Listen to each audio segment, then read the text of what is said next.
Des stériles à illustration. Andy Tullis Apsipa. Une étude prometteuse au sujet du troisième cancer le plus courant chez les femmes. Des femmes utilisant un stérilet voient le risque de développer un cancer du col de l'utérus réduit d'un tiers comparativement à celles ne recourant pas à ce contraceptif, révèle une étude prometteuse publiée mardi dans la revue médicale Obstetrics and Gynecology. Plus grand que à lire aussi. La désaffection pour la pilule contraceptive se poursuit. Nous avons été vraiment surpris par l'ampleur de la réduction du risque, souligne Victoria Cortesi, professeure adjointe de médecine clinique préventive à l'Université de Californie du Sud et l'une des principales co-auteurs.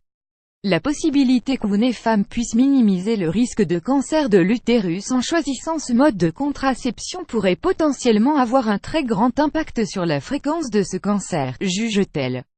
Les chercheurs ont encore du mal à comprendre ce mécanisme pour ces travaux. Les auteurs ont analysé les données de 16 études effectuées avec plus de 12 000 femmes à travers le monde. Les chercheurs n'ont pas établi avec certitude pourquoi le dispositif intra-utérine réduit autant le risque de tumeur du col de l'utérus.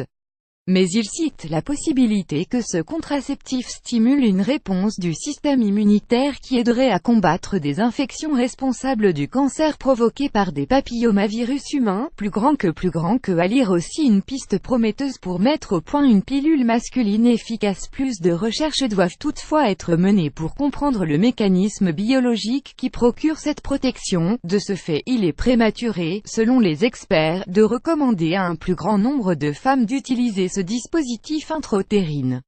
La fréquence du cancer du col de l'utérus augmente dans le monde.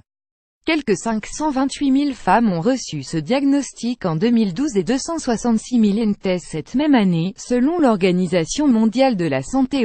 D'ici 2035, plus de 756 000 femmes pourraient être atteintes de ce cancer et 416 000 en décéder, indiquent les projections de l'homme.